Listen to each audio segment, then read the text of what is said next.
สวัสดี FC ทุกคนทาง Facebook แล้วก็ YouTube เนาะวันนี้เราจะมาแชร์ประสบการณ์เนาะที่ว่าบรรดาเล็กแล้วก็สปริงเนาะให้ FC ทุกคนได้รับรู้เนาะ FC แล้วก็ทานผู้ชมได้รับรู้ได้เข้าใจเกี่ยวกับ TCP เนาะเมื่อก่อนนี่เนาะถือว่าเฮามีอายลาวผู้หนึ่งเนาะขออนุญาตห้องอายให้ลาวซะเนาะลาวก็คือจะอายุหลายแล้วเนาะบอกให้ข้าพเจ้าเนาะแต่งเหล็กตัวนี้เนาะเหล็กเปียดเบียนตัวนี้เนาะอัปเดตเรียบร้อยเด้อว่าซั่นเนาะแล้วก็ฝากไปอายลาวอยู่ทางบ่อแก้วเนาะหลังจากนั้นเราก็อัปเดตเหล็กตัวเปียดเบียนนี่เนาะตั้งลมไว้ให้12หลังจากนั้นเนาะข้าพเจ้าก็บ่ได้ไปยิงลอง แต่ข้าพเจ้ามั่นใจเนาะมั่นใจต่อประสบการณ์และก็ฝีมือของเฮาก็ฝากไปให้เนาะตั้งลมไว้12เฮาก็ฝากไปให้ลาวหลังจากนั้นลาวไปรับเครื่องแล้วเนาะลาวก็เอาไปใส่ปืนลาวเนาะเอาไปใส่ปืนลาวยิงนี่บ่เข้ากุมเนาะลูกแตกกุมอยู่ตลอดอันนี้เนาะ เปลี่ยนลูกเนี่ยหลายยิงก็บ่เข้ากุมลาวว่าเนาะเป็นน้ำเล็กตัวนี้100%หลังจากนั้นเฮาก็บอกฝากกลับมาเนาะฝากกลับมาฮอดเฮาเฮาก็ใส่ปืนเฮาเนาะเอาไปหันใส่ปืนเฮาแล้วก็ลำเฮฟวี่แล้วก็สำหรับปืนเฮานั่นจะอัปเดตทั้งหมดเนาะว่าแต่สปริงมาคอนแกนวาล์วลำถือว่าก็เป็นลำเฮฟวี่เนาะเฮาก็ไปทดสอบนี่ก็ถือว่าเล็กนี่บ่ได้มีปัญหาหยังเนาะที่เกิดขึ้นกับเล็กนี่เฮายิงนี่30 เมตรนี่เล็กตัวนี้เนาะเล็ก8 เหรียญแต่ว่าอัปเกรดใส่เหรียญ Movie R สเปอร์ลีนของแท้ในระยะ30 เมตรนี่ถือว่าเฮายิงนี่ฮู้เรียนฮู้เนาะคือในคลิปนั่นอยากให้กุมมันแตกมันก็บ่แตกเนาะแน่ซะบ่หลายบอลหั่นเฮาว่า30 เมตรนี่แมงวันนี่เอาอยู่เลยเนาะจับบ่ไหลแล้วอันนี้เนาะเอาจังมาแชร์ประสบการณ์เนาะเป็นหยังว่าเฮาแต่งให้ละเอียดแล้วเนาะใส่แหวน Movie R หรือ Sperlin อีหยังข้างแน่แล้วยิงบ่ถึกปืนเจ้าเนาะอันนี้อยากให้อายหรือว่าเพิ่นนั้นสังเกตขึ้นเบิ่งเนาะเกี่ยวกับปืนนี่มันลาแลกอยู่นี่12 เหรียญเนาะ16 เหรียญ8 เหรียญเฮานี่ถ้ายิ่งเป็นลูกธรรมดานี่ธรรมดานี่เนาะบ่ได้ยิ่งลูกสลักอีหยังหั่นน่ะลูกน้ำหนักสูงๆใส่ตัว8 เหรียญนี่เฮาแนะนำใส่ตัว8 เหรียญนี่ดีแล้วเนาะถ้าบ่ได้ยิ่งลูกน้ำหนักสูงๆสำหรับยิ่งไกลๆนี่นะเนาะยิ่งอะไรเนี่ยไกลๆนี่ถือว่า100 เมตรนี่150 เมตรนี่มาละ16 เหรียญ12 เหรียญนี่24 เหรียญนี่มันบ่เทียบตัว8 เหรียญเด้เนาะตัว8 เหรียญระยะ150 เมตรนี่ถือว่าตัว8 เหรียญนี่กุมหลีกว่า12 เหรียญอีกกุมมันหลีหลายหลีนั่นล่ะคือเฮายิงเนาะแต่ว่าใส่ถ้าหากว่าเป็นใส่ลูกน้ำหนักสูงต้องมาใส่ตัว16 12เนาะถามว่าล่มเสถียรดีบ่ล่มนี่เสถียรสุดยอด เนาะการอัปเกรดนี่ก็คือเฮายิงให้เบิ่งคืออันในสตอรี่เนาะยิงปุ๊บลิดปั๊บยิงปุ๊บลิดปั๊บอืมแต่เปลี่ยนแปลงนี่ก็ถ้าเฮาอัปเดตหลายหลีนี่โอเคหลีนี่ยิงนี่กุมนี่หลีเลยเนาะกุมนี่หลีโอเคหลีเลยเนาะสำคัญเจ้าต้องฮู้รักษามันฮู้รักษามันบ่ให้น้ำเข้าไปในบางลมหลายเนาะสูบจากสูบร้อนเนาะบ่ต้องสูบร้อนหลายล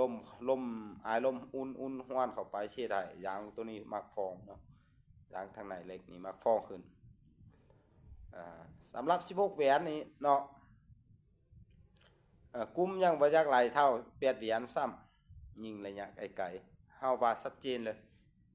หลายอันนี่ใช้บ่ไหล16แหวนเนาะอืม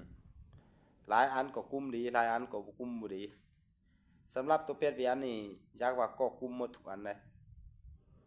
เฮาบ่ได้ย่องเฮายิง10ใส่16แหวนเพื่อหยังเนาะแต่ว่าถ้าหากว่าเฮารักษาบ่ได้ดีนะเฮ็ดได้ยางมันโอลิงตัวนี้ฟองเฟไว้เท่านั้น8แหวนจุดอ่อนเวลาแลกเครื่องนี่ตัวใดก็มีจุดดีจุดอ่อนคือกันตัวก็ประมาณ16เนาะบอก2นี่ก็มีจุดอ่อนคือกันอ่าเวลาอันน่ะยิงไกลๆเนาะกุมมักแตกตัวนี้เนาะมักฟงลูกมักฟงกว่าตัว8แหวนแต่ว่าจุดดีมันบ่มักหลายบ่มักฟรีจุดดีมันเนาะ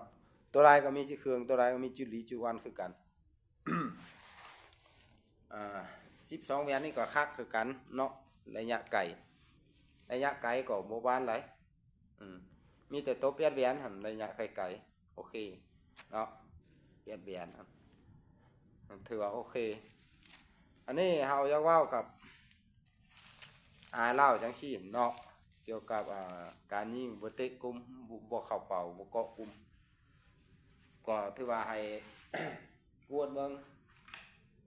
เนาะเล่าทรงสุดโลดเป็นแฟกเตอร์เนาะกล่อง VSA ของแท้ไฟอย่างไรกล่อง VSA ของแท้กล่องมากูนกล่องแวดฮันเตอร์ทักเข้ามาเนาะบางล่มอีหยังอ่านเฮาก็ถือว่าเกือบมีครบ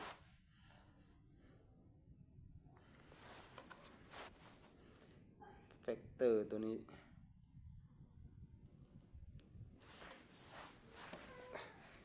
2025เนาะตัวนี้ถือว่าเฮาปลดแลกนั่นของลาวมาใส่เฮาไปยิงโอ้ก็กุมนี้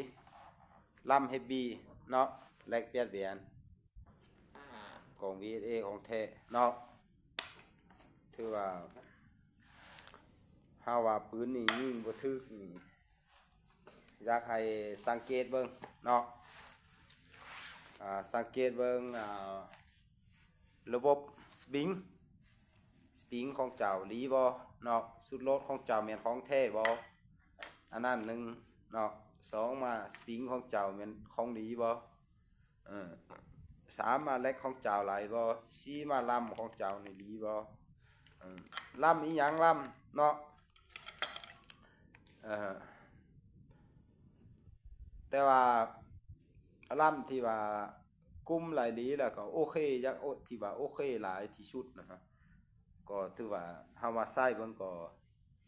ถือว่า C2 หรือว่า HEC-W เนาะหรือว่า C2 เว้าจังนึงเอิ้นว่า HEC-W เนาะตัวของแท้นี่กับ Super Heavy นี่ก็ถือว่ากุมนี่จะโอเคกว่าหมู่เนาะถือว่ากุมคาว่า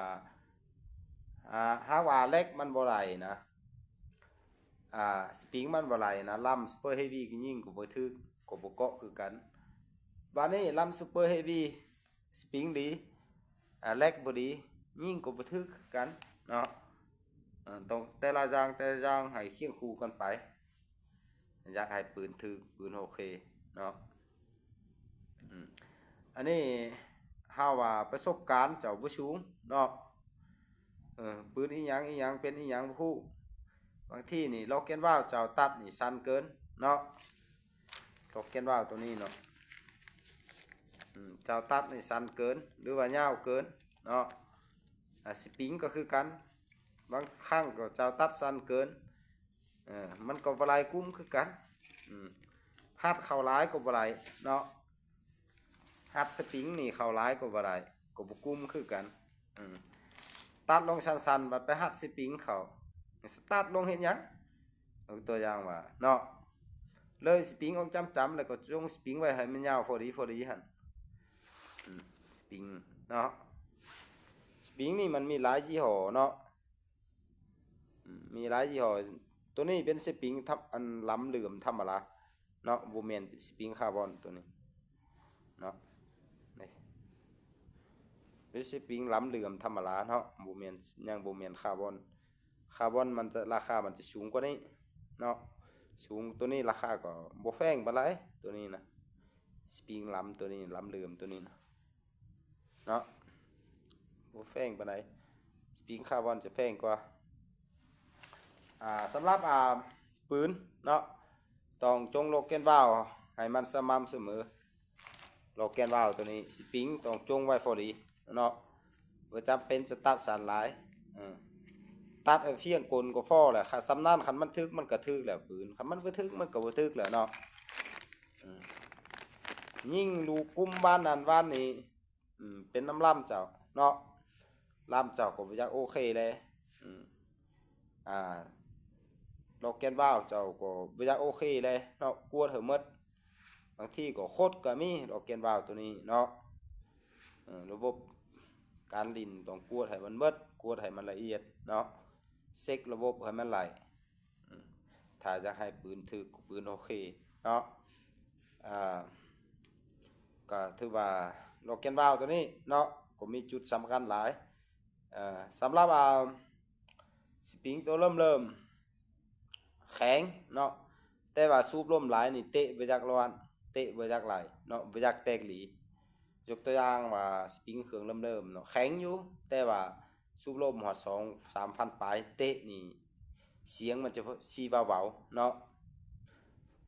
ไปจากเตะร้อนวันนี้ลุดซาวลงมาเนาะลุด3,000ลงมาเสียงว่าเตะไหลแห้งอันนั้นถือว่าสปริงบ่ดีเนาะเว้าถึงสปริงมาเครื่องเริ่มของโรงงานเลยเนาะ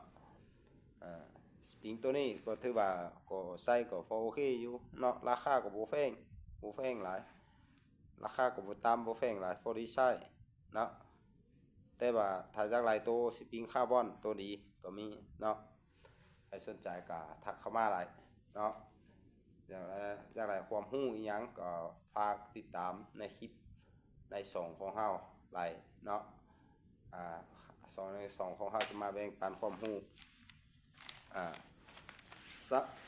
ความรู้ถ้าว่าล่ำมันหลีล่ำมันไหลเนาะแลกนี่ซับเบียนความ2ง่าย2หรือว่าง่าย2ความ2จังไรมันก็เที่ยงเนาะคำว่าล่ำมันบ่ไหลแลกมันบ่ไหลนี่ซับเบียนจังไรมันก็บ่ไหลเนาะต่างลมเท่าไหร่มันก็บ่ไหลถ้าแลกมันหลีมันโอเคนี่ต่างลม11 12แล้วมันก็ไหลอยู่ในมาตรฐานมันเนาะ